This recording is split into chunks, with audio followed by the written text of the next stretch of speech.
नमस्कार दोस्तों, मैं Ghanshyam Chol Kamla Devi Singh college of science and technology Kuchera के इस ऑनलाइन प्लेटफॉर्म पर आपका एक बार फिर से स्वागत करता हूं। हम इतिहास विषय के बारे में चर्चा कर रहे थे। कल हमने पिछली क्लास थी जिसमें आमेर रियासत के अंदर पढ़ा था, जिसमें जो ईश्वरी सिंह था और माधो सिंह था, उनके बीच में उत्तराधिकार सवाई जय सिंह की मृत्यु के पश्चात गृह युद्ध हुआ था। गृह युद्ध का भी मैंने आपको कारण बताया था, किस कारण हुआ था, क्योंकि उनके जो पिताजी थे सवाई जय सिंह, उन्होंने एक जो देवारी का जो समझौता किया था उसके अनुसार माधो सिंह को शासक बनना था। लेकिन जो प्राचीन काल से जो चली आ रही राजपूती परंपरा थी उसके अनुसार स्वयं ईश्वरी सिंह शासक बन गया था। तो उस बात को लेकर के मराठों का आगमन हो गया था। तो ध्यान रखना, आमेर रियासत के अंदर पहली बार जो मराठों का आगमन हुआ था वो सवाई ईश्वरी सिंह के समय हुआ था। ध्यान रखना, आमेर रियासत में पहली बार मराठों का आगमन सवाई ईश्वरी सिंह के काल में हुआ था। अब उसके पश्चात ईश्वरी सिंह के समय मराठों के और ईश्वरी सिंह के बीच में युद्ध हुए थे।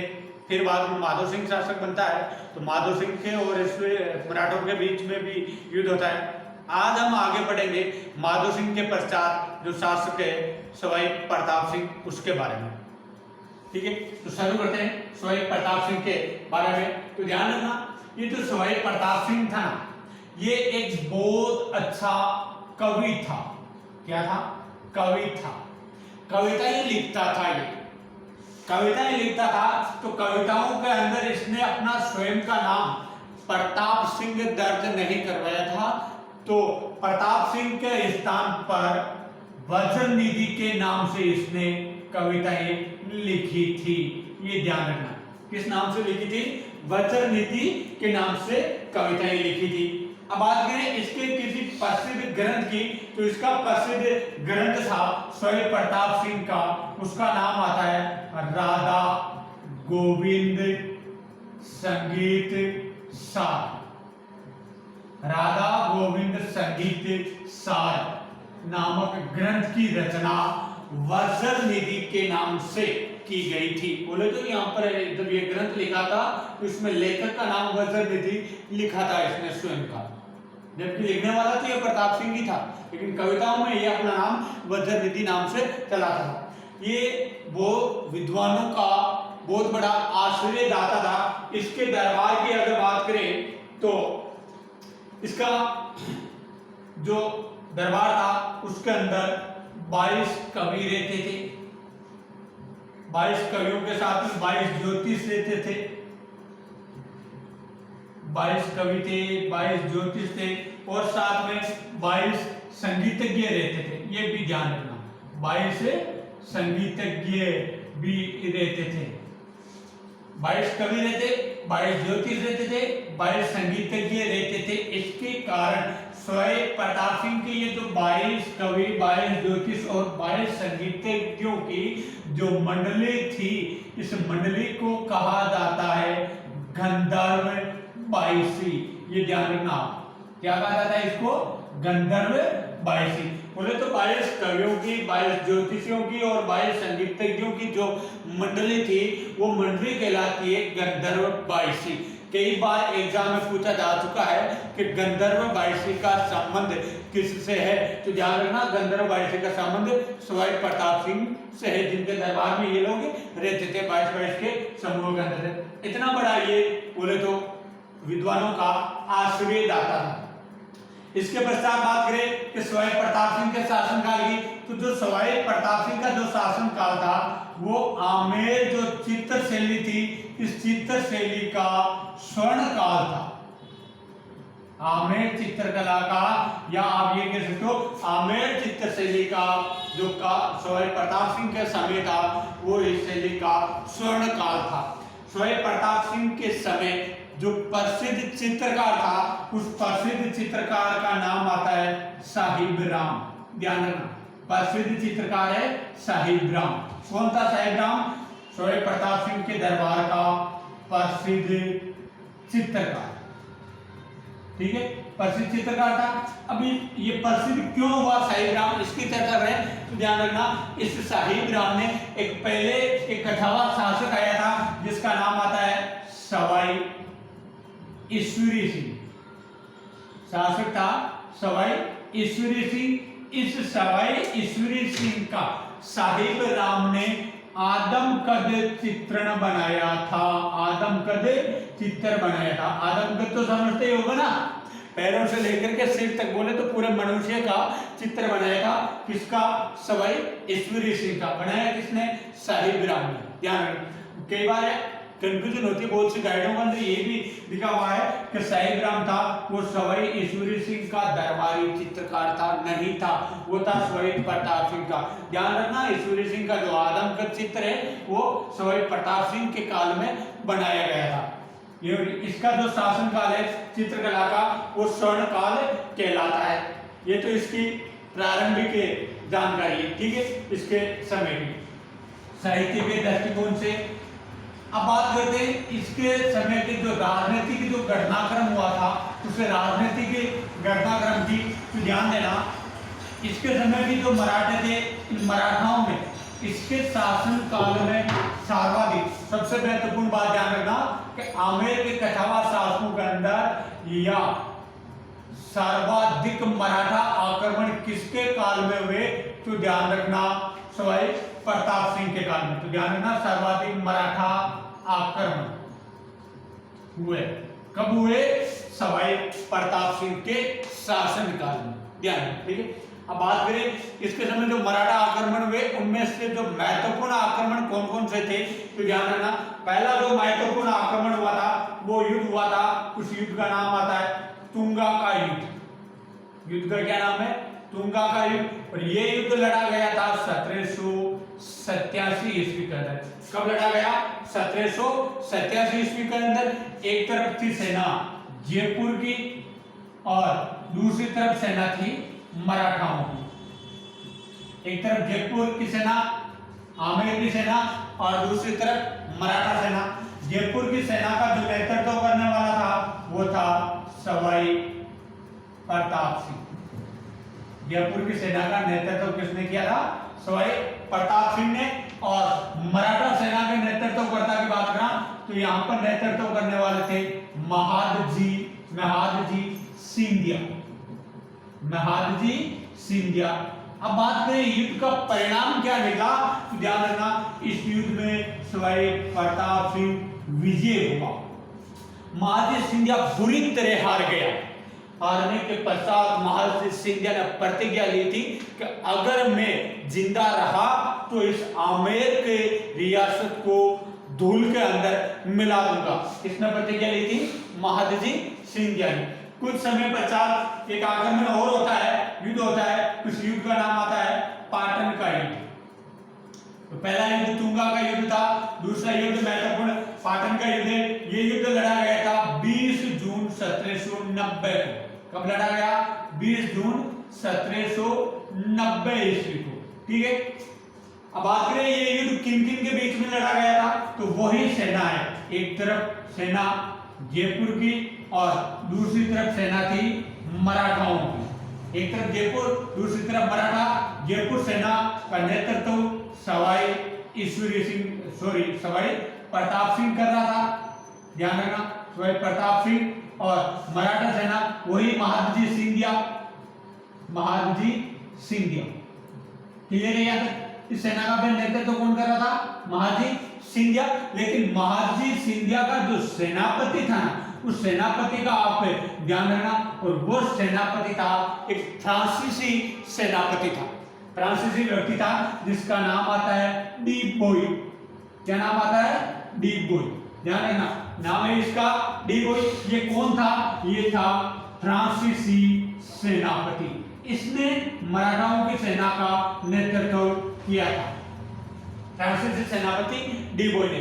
अब बात करें युद्ध का परिणाम क्या निकला था तो इस युद्ध के अंदर महादजी सिंधिया विजय हुए और सवाई प्रताप सिंह बुरी तरह से हार गया। कुछ समय पश्चात इस डी बोई की मृत्यु हो जाती है। मृत्यु होने के पश्चात इस व्यक्ति को दफनाया गया था मेड़ता के अंदर।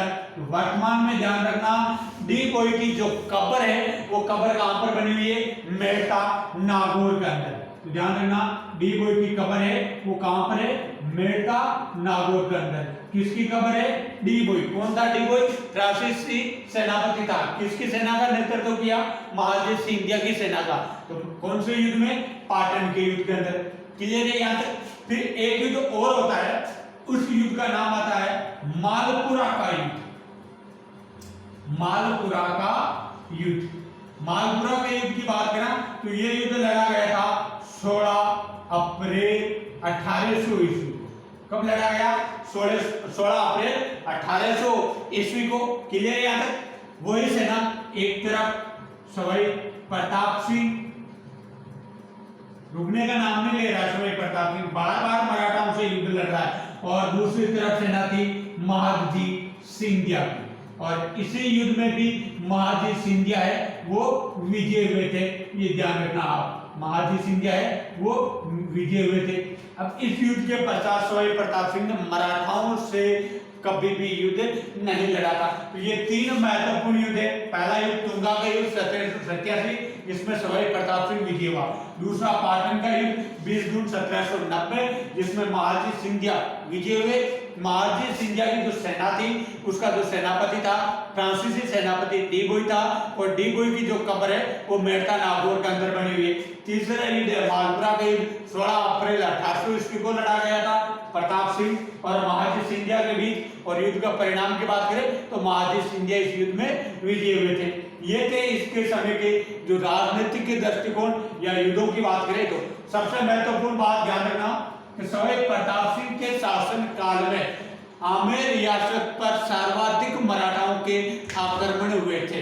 या आप ये भी कह सकते हो कि मराठाओं के आक्रमण झेलने वाला, सर्वाधिक आक्रमण झेलने वाला जो शासक था वो था सवाई प्रताप सिंह।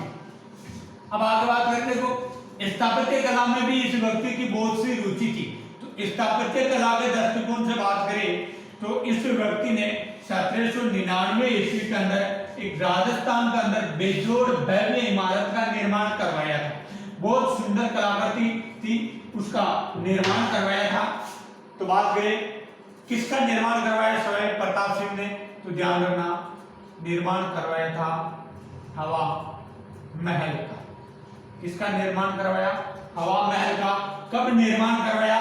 तो ध्यान रखना हवा महल का निर्माण करवाया 1799 ईस्वी। कब करवाया? 1799 ईस्वी। क्लियर है यहाँ तक? ये जो हवा महल है ना, इस हवा महल का जो वास्तुकार था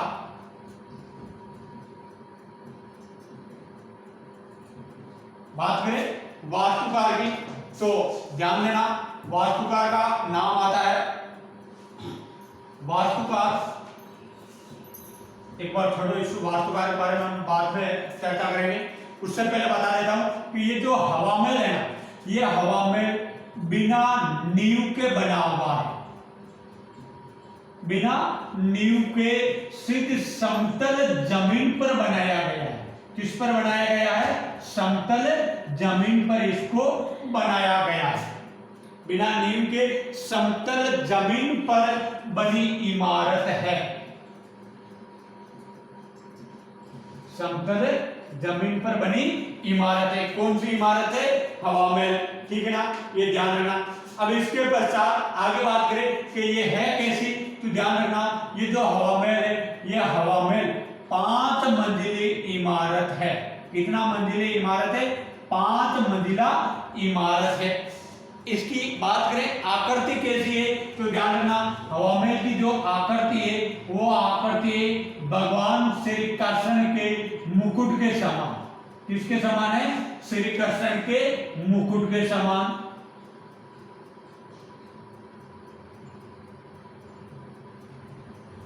किसके समान है? श्री कृष्ण के मुकुट के समान है। किसकी आकृति? हवा महल की। तो अब आगे चर्चा करते हैं। तो ध्यान रखना इसे हवा महल का जो वास्तुकार था उस वास्तुकार का नाम आता है लालचंद उस्ता। कौन था? लालचंद उस्ता था इस हवा महल का वास्तुकार, या आप ये कह सकते हो कि इस हवा महल का जो कारीगर था वो था लालचंद उस्ता। 5 मंजिला इमारत है। इसके अलावा इसके अंदर ध्यान रखना, इसको हवा महल क्यों कहते हैं, तो ध्यान रखना इस हवा महल के अंदर बनी हुई है 953 खिड़कियां। बहुत बार एग्जाम में पूछा जा चुका है कि हवा महल के अंदर कितनी खिड़कियां हैं, तो ध्यान रखना 953 इसके अंदर खिड़कियां हैं और 152 है इसके अंदर झरोखे। झरोखों की संख्या है 152 और खिड़कियों की संख्या है 953। खिड़कियां हैं 953 और झरोखे है 152, ये ध्यान रखना, ठीक है। इसके कारण इस हवा महल को कहा जाता है राजस्थान का एयर दुर्ग। क्या कहा जाता है, राजस्थान का एयर दुर्ग। एक बात क्लियर कर देता हूं कि राजस्थान के अंदर हवा महल है 2 और प्रसिद्ध हवा महल है वो तो जयपुर के अंदर है। एक अन्य जो हवा महल है वो अन्य हवा महल है खेतड़ी झुंझुनू के अंदर, जिसका निर्माण महाराजा अजीत सिंह ने करवाया था, ये भी ध्यान रखना, ठीक है ना। एग्जाम में पूछे कि हवा महल कहां पर है, तो इससे हमें जयपुर का ध्यान रखना। अगर ऑप्शन में जयपुर न हो तब आप खेतड़ी झुंझुनू कर सकते हो, या एग्जाम में पूछे राजस्थान का दूसरा हवा महल कहां पर है, तब आप खेतड़ी झुंझुनू का कह सकते हो। तो यहां तक क्लियर। अब बात करें ये कितना मंजिला है, 5 मंजिला है। अब 5 मंजिलें हैं कौन कौन सी, तो ध्यान रखना प्रथम मंजिल, द्वितीय मंजिल, तृतीय मंजिल, चतुर्थ मंजिल और पंचम मंजिल, ये 5 मंजिल है। अब इन प्रत्येक मंजिल के नाम की बात करें तो जो प्रथम मंजिल है, इस प्रथम मंजिल का है प्रताप मंदिर नाम है। क्या नाम है, प्रताप मंदिर। एक इसका दूसरा नाम है शरद मंदिर, प्रताप मंदिर या शरद मंदिर। प्रथम मंजिल का नाम हो गया। द्वितीय मंजिल के नाम की बात करें तो द्वितीय मंजिल का नाम है रतन मंदिर। द्वितीय मंजिल का नाम क्या है, रतन मंदिर। फिर बात करें तृतीय मंजिल के नाम की, तो तृतीय मंजिल का नाम है विचित्र मंजिल, विचित्र मंदिर। तीसरी मंजिल है उसका नाम है विचित्र मंदिर, और चौथी जो मंजिल है उसके नाम की बात करें तो इसका नाम है प्रकाश मंदिर। चौथी मंजिल है उसका नाम है प्रकाश मंदिर, और जो 5वीं मंजिल है इसका नाम है हवा मंदिर। ये ध्यान रखना आप कि 5 मंजिला है और 5 ही मंजिलों के अलग अलग नाम है। प्रथम मंजिल प्रताप मंदिर या शरद मंदिर, द्वितीय मंजिल रतन मंदिर, तृतीय मंजिल विचित्र मंदिर, चतुर्थ मंदिर चतुर्थ जो मंजिल है उसका नाम है प्रकाश मंदिर, और पंचम मंजिल है उसका नाम है हवा मंदिर। ये था इसके शासन काल की सबसे अद्भुत कलाकृति। जो विशेष बात इसके अंदर मिलती है आपको वो ये है कि ये बिना नींव के समतल जमीन पर बनी हुई इमारत है। एग्जाम के अंदर इससे संबंधित क्या पूछते हैं, या तो पूछते हैं कि हवा महल का निर्माण कब हुआ, या पूछते हैं कि इसके अंदर कितनी खिड़कियां हैं, या फिर पूछते हैं कि इसके कितना मंजिला है, या आकृति कैसी है, या इसका वास्तुकार कौन था, या कारीगर कौन था। ये बार बार एग्जाम के अंदर ये क्वेश्चन पूछे जाते हैं हवा महल से संबंधित। ये घटनाक्रम था इससे हवा महल के बारे में। एक बात और ध्यान रखना कि ये जो हवा महल है ना, इस हवा महल के जो निर्माण की जो शैली है, निर्माण शैली, इस निर्माण शैली के अंदर आप ध्यान रखना ये निर्माण शैली है मिश्रित फारसी शैली में बना हुआ, मिश्रित फारसी शैली के अंदर बना हुआ है, ठीक है ना, ये ध्यान रखना मिश्रित फारसी शैली के अंदर बना हुआ है। अब बात करें इस हवा महल का निर्माण क्यों करवाया, तो ध्यान रखना कि जब जयपुर के अंदर तीज की सवारी निकलती थी, गणगौर की सवारी निकलती थी, या अन्य किसी उत्सव का आयोजन होता था, तब वो जो रानियां थी वो उस आयोजन को देख नहीं पाती थी। इसके कारण इस महल का निर्माण करवाया गया था और इसके अंदर असंख्य खिड़कियां बनाई गई कि उसके महल के अंदर जितनी भी जो रानियां है या अन्य जो महिलाएं हैं वो इन खिड़कियों से या झरोखों से जो बाहर जो सवारी निकल रही है या उत्सव का आयोजन है वो इस महल का अंदर बैठे बैठे देख सके। इसके लिए इस इमारत का निर्माण करवाया गया था। ये घटनाक्रम आती है आपके सवाई प्रताप सिंह के काल में, ठीक है। अब इसके पश्चात आगे के काल की बात करें तो 1803 ईस्वी के अंदर सवाई प्रताप सिंह की मृत्यु हो जाती है। तो सवाई प्रताप सिंह की मृत्यु के पश्चात जो शासक बनता है उसकी बात करें तो इसके पश्चात शासक बनता है जगत सिंह द्वितीय। कौन शासक बनता है? जगत सिंह द्वितीय। अब जब जगत सिंह द्वितीय का नाम आया है तो आपके दिमाग के अंदर हो सकता है कंफ्यूजन आ गई हो कि हम जो द्वितीय पढ़ रहे हैं प्रथम के बारे में तो पढ़ाया भी नहीं सर जी ने। तो मैं बता देता हूँ कि हमने जब मिर्जा राजा मानसिंह के बारे में पढ़ा था तब मैंने आपको बताया था उनका जो ज्येष्ठ पुत्र था उसका नाम था जगत सिंह। उस जगत सिंह की मृत्यु हो गई थी तो उस जगत सिंह की मृत्यु की स्मृति के अंदर मानसिंह की जो पत्नी थी कनकावती बाई उसने जगत शिरोमणि मंदिर का निर्माण करवाया था। तो वो था जगत सिंह प्रथम और आज पढ़ेंगे आप हम वो है जगत सिंह द्वितीय। तो शुरू करते जगत सिंह द्वितीय के काल की। तो जगत सिंह द्वितीय के काल में देखो ज्यादा कुछ विशेष नहीं है, 2-3 बातों का ही ध्यान रखना है आपको। अब 2-3 बातें कौन कौन सी? तो एक तो इसके काल में युद्ध लड़ा गया था, उस युद्ध का नाम आता है गिंगोली का युद्ध। युद्ध का नाम है गिंगोली का युद्ध। और ये गिंगोली का जो मैदान है ये मैदान पड़ता है आपके परबतसर। कहां पर पड़ता है? परबतसर के अंदर। बात करें ये युद्ध कब लड़ा गया तो ध्यान रखना ये युद्ध लड़ा गया था 12 मार्च 1807 ईस्वी। कब लड़ा गया? 12 मार्च 1807 ईस्वी के अंदर। किन किन के बीच में? तो एक तरफ तो रियासत थी आमेर और दूसरी तरफ रियासत थी मारवाड़, ठीक है। आमेर का शासक है जगत सिंह द्वितीय और मारवाड़ रियासत के शासक की बात करें तो मारवाड़ रियासत का शासक था मानसिंह। मारवाड़ रियासत का शासक मानसिंह।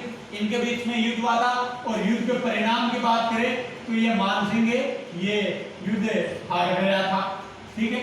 ये युद्ध क्यों हुआ, इस युद्ध का कारण क्या था? तो युद्ध के कारण की अगर बात करें तो कारण देखो थोड़ा सा मैं यहाँ पर बता देता हूँ और जो मूल कारण था वो डिटेल्स हम मेवाड़ रियासत पढ़ेंगे उस समय बताऊंगा। यहाँ पर एक छोटा सा घटनाक्रम बनता है, बहुत अच्छा प्रेम से संबंधित ये कि मैटर बनता है, रिश्ता होकर के कुछ टूट जाता है उससे संबंधित है। तो वो हम मेवाड़ रियासत पढ़ेंगे उस समय बताऊंगा आपको। यहाँ पर थोड़ा सा चर्चा बता देता हूँ कि जो कारण की बात है तो कारण के अंदर ध्यान रखना मेवाड़ के शासक थे महाराणा भीम सिंह। महाराणा भीम सिंह की पुत्री थी, उस पुत्री का नाम आता है कृष्णा कुमारी। पुत्री का नाम था कृष्णा कुमारी। इस कृष्णा कुमारी के विवाद को लेकर के ये युद्ध लड़ा गया था, ठीक है। फिर बाद में जो कृष्णा कुमारी का जो विवाद था ना ये विवाद 1810 ईस्वी के अंदर समाप्त हुआ था। इस युद्ध में जगत सिंह के सहयोगी था, उस सहयोगी का नाम आता है अमीर खां पिंडारी। इस अमीर खां पिंडारी के ही मदद से जगत सिंह इस युद्ध में विजय होता है और इस अमीर खां पिंडारी के कहने पर ही मेवाड़ के महाराणा भीम सिंह ने कृष्णा कुमारी को 1810 ईस्वी के अंदर दे दिया था जहर, जिसके कारण कृष्णा कुमारी की हो गई थी मृत्यु। और इस प्रकार से ये जो कृष्णा कुमारी का जो विवाद था ये हल हो जाता है। एक तो जगत सिंह के काल के बारे में ये ध्यान रखना। दूसरी बात ये जो जगत सिंह था ना, इस जगत सिंह जब वृद्धावस्था के अंदर प्रवेश करता है, कब वृद्धावस्था के अंदर, उस समय जगत सिंह का एक वेश्या थी, उस वेश्या का नाम आता है रसकपुर। वेश्या थी उसका नाम आता है रसकपुर। इस रसकपुर से लगाव हो गया था। वर्धा अवस्था के अंदर रसकपुर नामक वेश्या से लगाव हो गया था। किसका? महाराजा जगत सिंह का, जगत सिंह द्वितीय का। इसके कारण महाराजा जगत सिंह आमेर का बदनाम बादशाह के नाम से जाना जाता है। ये भी ध्यान रखना, बदनाम बादशाह, या आप ये भी कह सकते हो कि बदनाम शासक के नाम से जाना जाता है। ठीक है, किसके कारण? वर्धा अवस्था में रसकपुर वेश्या से लगाव होने के कारण जगत सिंह प्रसिद्ध हुआ। एक घटना और है जगत सिंह के बारे में, और उस घटना की बात करें तो वो घटना घटी थी 2 अप्रैल 1818 ईस्वी। कब की बात है? 2 अप्रैल 1818 ईस्वी को जगत सिंह द्वितीय ने ईस्ट इंडिया कंपनी से संधि कर ली थी। किससे संधि कर ली? ईस्ट इंडिया कंपनी से संधि कर ली थी, ये ध्यान रखना। और ईस्ट इंडिया कंपनी से संधि 2 अप्रैल 1818 ईस्वी को जगत सिंह द्वितीय ने कर ली थी। ये घटनाक्रम था जगत सिंह द्वितीय के काल में। अब जगत सिंह द्वितीय के पश्चात जो शासक आता है उसका नाम आता है महाराजा राम सिंह। राम सिंह बहुत अच्छा व्यक्ति था, स्थापत्य के क्षेत्र में उसने बहुत कुछ राजपूताने के अंदर, या हम कह सकते हैं कि जयपुर के अंदर बहुत कुछ निर्माण करवाया था। तो उस राम सिंह के बारे में आपको जानने के लिए जुड़े रहिए हमारे इस क्लास के साथ में। हम अगले क्लास के अंदर राम सिंह के बारे में पढ़ेंगे। धन्यवाद।